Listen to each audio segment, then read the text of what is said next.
And welcome back to another video on the F1 Journal, and today we are looking at Lewis Hamilton's new contract and why it poses more questions than answers.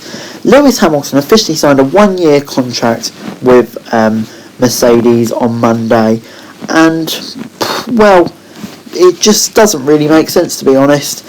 Now, especially as Mercedes have three drivers whose contracts will run out at the end of the season, George Russell, Valtteri Bottas, and of course Lewis Hamilton. Since Russell's inception at Williams, the assumption has he will create an all-time British partnership with Mercedes and Hamilton. But with 1 year duration for the seven-time champion, does this leave space for the retirement after an 8th world title? One would assume so, as Hamilton seemingly not without other opportunities once his time in F1 is up.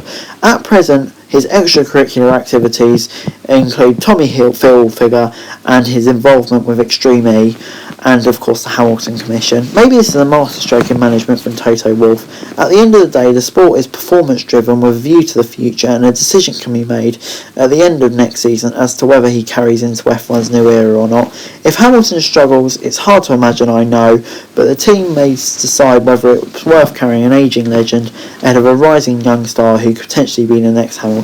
There is some mooted salary cap talk about at some point down the line, given Hamilton's wages alone, that they may have to part ways with him. Wolff said the duration of the contract was purely down to the time constraints of getting the deal done, and seems to suggest that both parties are keen to continue into 2022. As much as Wolff declares to the outside world that contract talks were harmonious and the pair were aligned on various issues, which I'm sure they were, he is not going to come out and say the negotiations were difficult. That would ruin a season before it even starts. What the deal has done is given both parties wiggle room throughout the year to make a decision on whether what they feel this is harmonious for them.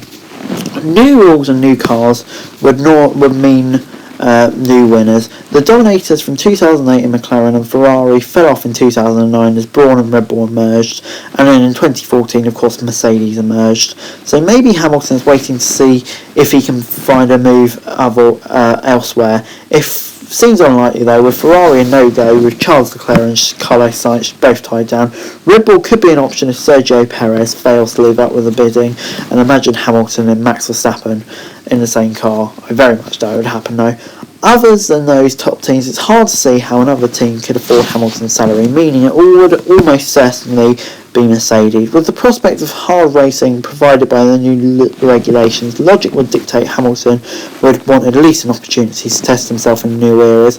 Mercedes would have to think long and hard about what they do at the end of the year. If Bottas finishes second in the championship and gives Hamilton a decent run for his money, it almost becomes undroppable, because realistically that is all they want from him. So what becomes Russell in that case? The obvious would be to remain at Williams, but for the sake of his career progression, you feel the investment from Dorilton Capital would have to turn points into a midfield position at least over the next 2 seasons. Otherwise, where could the Mercedes Junior go? It's unlikely Aston Martin would take him, with Vettel and Lance Stroll seeming pretty secure there. Mercedes' other power unit customer McLaren seems pretty locked in too, with Ricciardo and Norris. This leaves Russell in a situation where he's stuck at the back, and maybe he'd have to look elsewhere for a drive if it's not coming at Mercedes. So my final thoughts are, I do think Hamilton has signed a 1 year contract. I wouldn't be surprised there's an extra option in it, just in case he wants to ride next year, which I'm sure he will. I can't see him not wanting to give the new regs a go, and if Mercedes is successful he could extend that further. I do think George Russell will end up partnering him, because I don't think Mercedes will want to run the risk of losing him to another team given the prospect that he looks. So I do think it will be Hamilton and Russell in 2022, and I wouldn't be surprised to see Bottas test himself in a new formula. He seems into rallying and stuff, so this should be really interesting, but that is what I think is going to happen.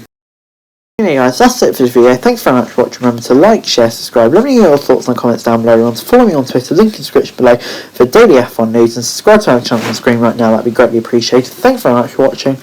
Peace!